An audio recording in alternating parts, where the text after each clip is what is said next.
So in this class, we are going to show how you do dependency injection using setters in Spring. So we have our main program here, which is trying to generate output in PDF or Excel format. Okay.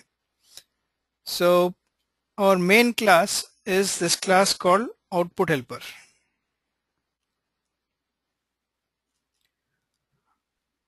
The output helper basically uses an interface called output generator to generate the output in PDF or Excel format. And the output generator is an interface. And it has a single method called generate output.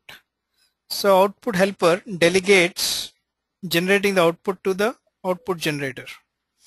And the output generator interface, if you go and look at this interface and look at the hierarchy, you'll see that there are two classes which implement this interface. One is Excel output generator and the other is a PDF output generator. So if you go to any of those, it will have the implementation for the generate output. So for our example program, we just have a system out which just says it's generating the PDF output for the PDF output generator. Similarly, for the Excel output generator, it will say generating Excel output. And what we are going to do is, in the output helper, we are going to inject the output generator by using the setters. So you have to provide the getter and setter for the output generator in the output helper class. And if you look at the constructor, there is no constructor. So in Java, if you don't provide a constructor, it will get a default constructor. The JVM will create the default constructor for you.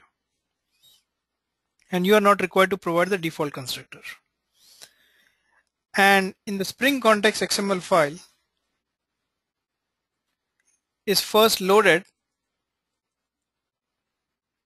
by using the class path XML application context. That means this application context or the Spring context XML file is loaded from the class path. So the directory containing this file should be there in your class path. So let's try to open this file and see what it does.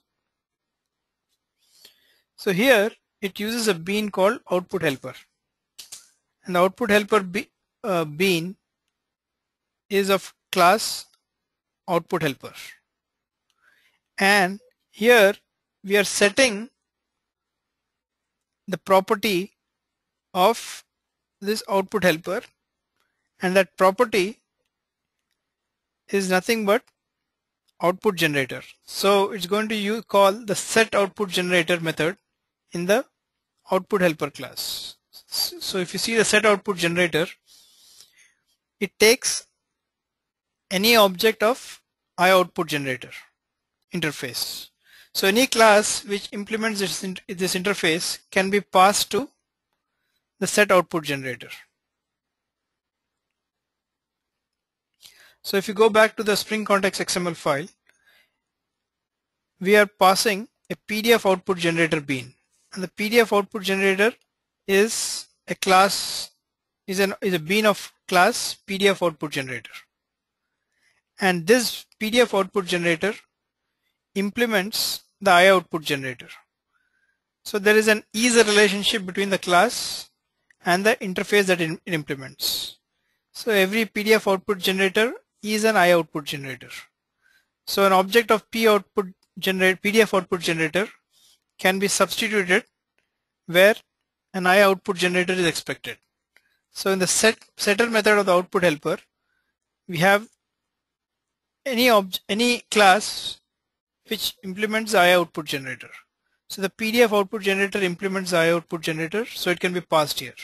So that is what we are doing in the Spring context XML file. So for the output generator, we are passing a class which implements the iOutput generator interface. So when we pass the PDF output generator, it will use the generate output method of the PDF output generator. So if we change this to the Excel output generator, it will use the Excel output generator class and generate Excel output. So let's go back to the main program, which is the demo program. So we first load the Spring context XML file, get the bean whose ID is output helper, and that bean is nothing but this output helper. It's a bean of class output helper.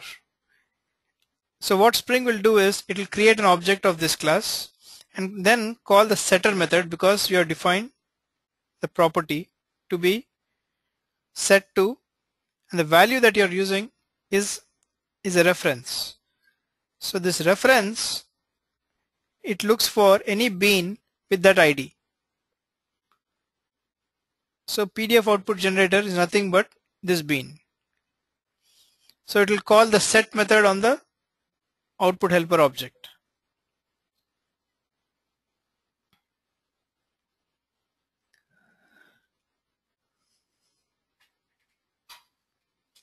So it will call the set output generator and set its output generator. And then when we call the generate output of the output helper, it's going to delegate that to the object with which it has been injected with. So it was injected with the PDF output generator. So it's going to call the PDF output generator generate output, which will print this is system out, which says generating PDF output. So let's quickly run this. Right click on this file and say run as Java application, and it will say generating PDF output.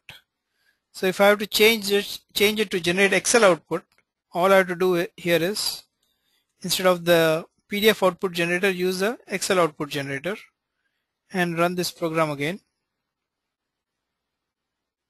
And now it will say generating Excel output.